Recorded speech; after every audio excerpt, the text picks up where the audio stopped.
안녕하세요. 오늘 뭘 배울 거냐면요. 평면 운동에서 속도, 그 다음 속력이 무엇인지, 가속도가 무엇인지, 가속도의 크기는 또 어떻게 구하는지 그런 것들을 알아보도록 하겠습니다.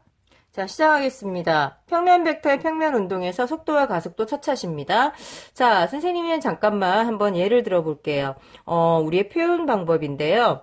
자, 이렇게 좌표평면을 나타냈는데요. 여기 평면에서요. 쌤이 이제 운동을 시작했어. 이제 시작했는데 시간 점점 시간이 지나면 지날수록 선생님이 이제 막 운동이 되나 봐. 막 이제 뭐죠? 체온이 막 높아지고 있어요. 그때 하나의 위치를 한번 표현해 볼게요. 그러면 물론 XY라는 표현을 써도 돼요. 하지만 어떤 해석도 가능하냐면요. 시간에 따라서 얘네들이 계속 변화가 된 거죠. 그래서 어떻게도 표현을 할 수 있냐면 시간에 따라서 FT, 시간에 따른 함수로도 표현이 가능해요. 그래요. 근데 Y도 있네요. 그러니까, 다른 함수를 써서 시간에 따라서 변한 걸로 볼 수 있어요. 하고, 요렇게도 이제, 표현을 할 수 있다라는 걸 여러분들이 기억을 일단 해두세요. 시간에 따라서, 시간에 의한 변화율이 아니라 시간에 따른 걸로 일단 함수로 표현을 할 수 있다라는 걸 기억해 두시고요. 바로 정리하겠습니다. 자, 그러면 시간에 따른 함수로도 표현이 가능하다라고 했습니다. 위치라는 녀석을요. 그러면 이 위치라는 거는 하나의 점은 결론은 뭐라 그랬죠, 선생님이? 점은 그렇죠. 벡터다라고 했던 거 기억나세요? 점은 벡터입니다. 그래서 얘를 모든 걸 다 벡터로 표현을 할 거예요. 자, 이제 결론 들어갈게요. 위치라는 점을 뭐를 하면 시간 t에 대하여 뭐를 하면 미분을 하면요. 바로 뭐가 나오냐면 속도가 나옵니다. 속도의 기호는 보통 v 벡터로 표현합니다. 그러면 또 속도를 미분했어. 그랬는데 시간 t에 대하여 한 번 더 미분을 합니다. 그러니까 두 번 미분한 꼴이 되는 거죠. 처음으로 본다면. 또 속도를 미분하게 되면 그때는 가속도가 된다는 사실을 기억하면 끝납니다. 기호로는 보통 A벡터로 표현을 합니다. 다시 갈게요.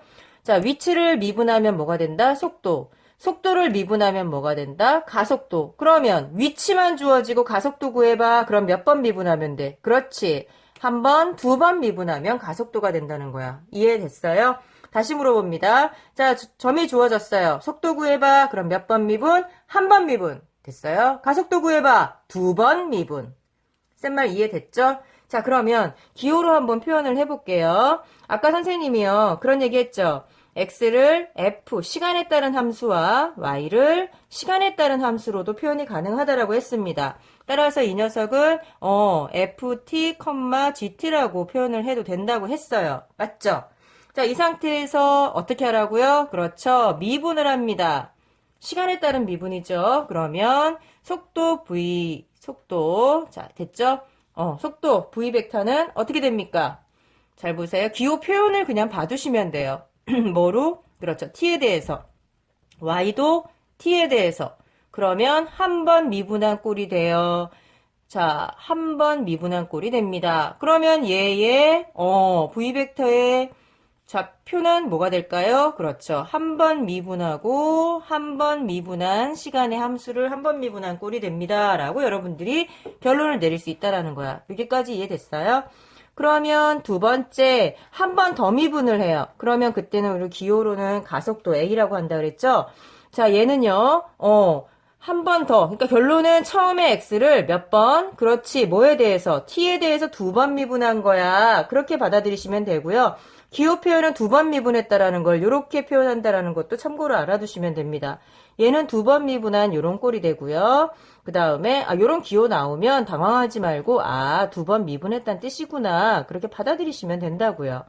쌤 말 이해됐죠? 그러면 결론은 가속도 구해봐. 그러면 어떻게 하면 된다고요? 그렇죠. 원래의 위치 점을 벡터를 어떻게 원래의 점을 몇 번, 그렇죠. 두 번 미분을 하면 가속도가 된다라는 걸 기억하시면 끝나요.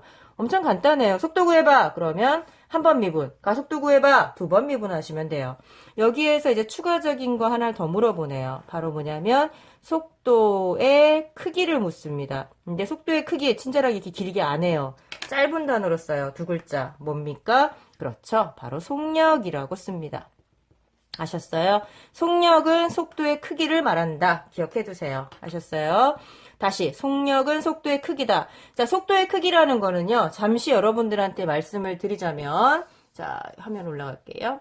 네, 잠시 말씀을 드리자면 우리가 어떤 변화율이 생겼어요. 그러면 얘의 크기를 구하고 싶어. 그럴 때는 X쪽과 Y쪽을 살펴서 얘의 크기를 말합니다. 결론은 잘 보세요. 이거의 제곱 더하기 이거의 제곱은 이거의 제곱과 같다 해서 이 길이는 피타고라스 정리해서 이거의 제곱 더하기 이거의 제곱으로 구한다라는 거예요. 무슨 말이냐고요?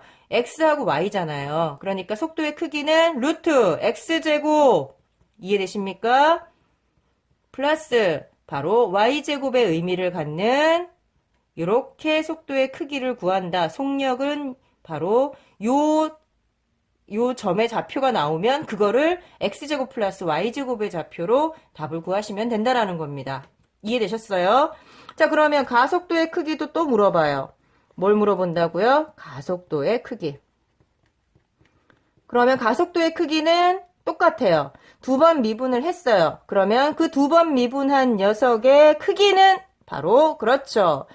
x좌표 쪽의 제곱 플러스 y좌표 쪽의 제곱을 하시면 가속도의 크기가 된다라는 걸 기억하세요.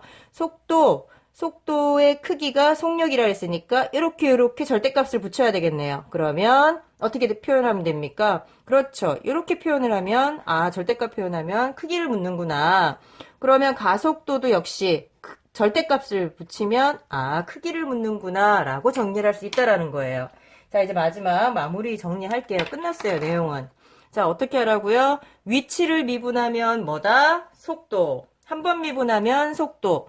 2번 미분하면 가속도다 라는 걸 기억하시고, 자, 기호 표현은 자, 이렇게 시간에 따른 함수로 표현하면 속도를 구해봐. 그럼 한 번 미분. 됐어요? 가속도 구해봐. 2번 미분. 이해됐어요? 자, 그 다음에 속력 구해봐. 그러면 속도의 크기니까 바로 루트 써서 이렇게 x자리의 제곱 플러스 y자리의 제곱으로 표현하고, 가속도의 크기 구해봐. 그러면 바로 가속도 나온 걸 가지고 x제곱 플러스 y제곱의 형태로 루트 붙여서 써주시는 걸로 기억하시면 됩니다. 여러분들이 기억하신 건 위치, 속도, 가속도, 그 다음 속력, 가속도의 크기 이렇게 5가지입니다.